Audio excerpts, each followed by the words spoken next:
இயேசு கிறிஸ்துவின் இனிய நாமத்தினாலே உங்களுக்கு என் அன்பின் வாழ்த்துக்கள். இந்த நல்ல நாளை காண செய்த தேவனுக்கு ஸ்தோத்திரம் உண்டாவதாக. கர்த்தருடைய கிருபை உங்கள் அனைவரையும் சூழ்ந்து கொள்வதாக. ரோமருக்கு எழுதின நிருபம் 8வது அதிகாரம் 28வது வசனம்.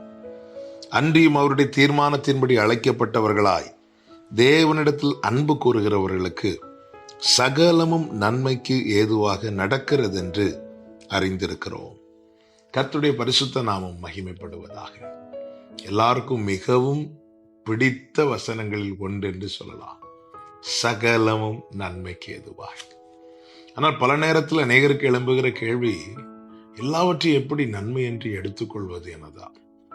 இதனாலில் என்னை கேட்டுக்கொண்டிருக்கிற அன்பு சகோதரா சகோதரி, வேதம் அழகாய் காண்பிக்கிறது. வேதத்தை நாம் நிதானித்து ஒவ்வொரு வார்த்தையும் பார்க்கும்போது அதனுடைய சத்தியத்தை, அதனுடைய உண்மை தன்மையை நம்மால் உணர்ந்து புரிந்து கொள்ள முடியும். இந்த வார்த்தை எப்படி சொல்லுகிறது?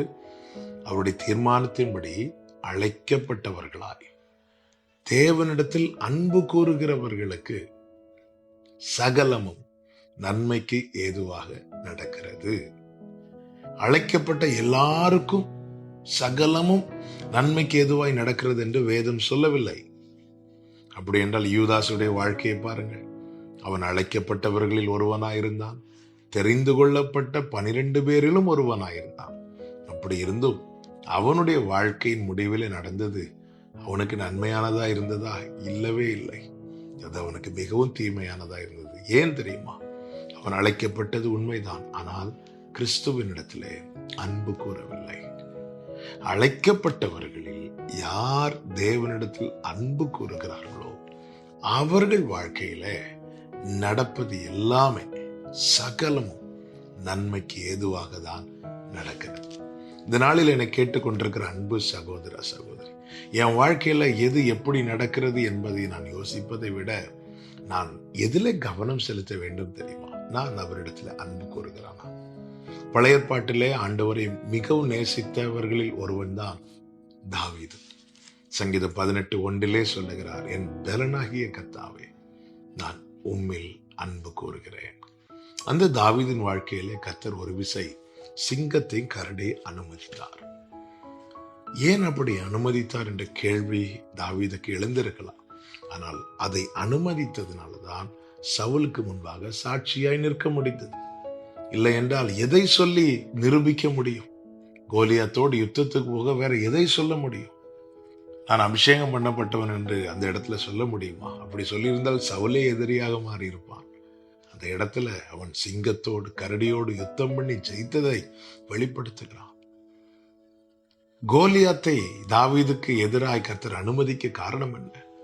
தேசத்தின் நடுவிலே தான் ஒரு யுத்த வீரன் என்பதை நிரூபிக்க கர்த்தர் ஒன்றை அனுமதிக்கிறார் என்றால் புரிந்து கொள்ளுங்கள், அதிலே தேவ திட்டம் இருக்கிறது. நன்மைக்கு ஏதுவாக தான் தேவன் அனுமதிக்கிறார். இதை புரிந்து கொள்ளுகிறவர்கள், இதை அறிந்து கொள்ளுகிறவர்கள் உண்மையிலேயே யார் தெரியுமா? தேவனிடத்தில் அன்பு கூறுகிறவர்கள். நீங்க தேவனை நேசிக்கிறதுல கவனம் செலுத்துங்க. ஆண்டவரை நேசிக்கிற விஷயத்துல கவனம் செலுத்தினா நிச்சயமான ஒரு நம்பிக்கை இருக்கு. என்ன நம்பிக்கை? என் வாழ்க்கையில தேவன் அனுமதிக்கிறது எல்லாமே தீமைக்கு அல்ல, நன்மைக்கு ஏதுவாக தான். என் வாழ்க்கையில தேவன் அறியாமலும் அனுமதிக்காமலும் ஒன்று நடக்காது. அப்படி ஒன்றை தேவன் அனுமதித்தால் அது தீமைக்கு அல்ல, நன்மைக்கு ஏதுவாகவே. கர்த்தர் ஆசீர்வதிப்பாராக. நல்ல தகப்பனை, இரக்கமுள்ள பிதாவே, உம்மிடத்தில் அன்பு கூறுகிறவர்களுக்கு சகலமும் நன்மைக்கு ஏதுவாய் நடக்கும்படி கிரியை செய்கிற எங்கள் தகப்பனே, உம்மிடத்தில் நாங்கள் உண்மையான அன்பை வெளிப்படுத்த எங்களுக்கு கிருபை செய்தருளும். இயேசு கிறிஸ்துவின் நாமத்தில் பிதாவே, ஆமென்.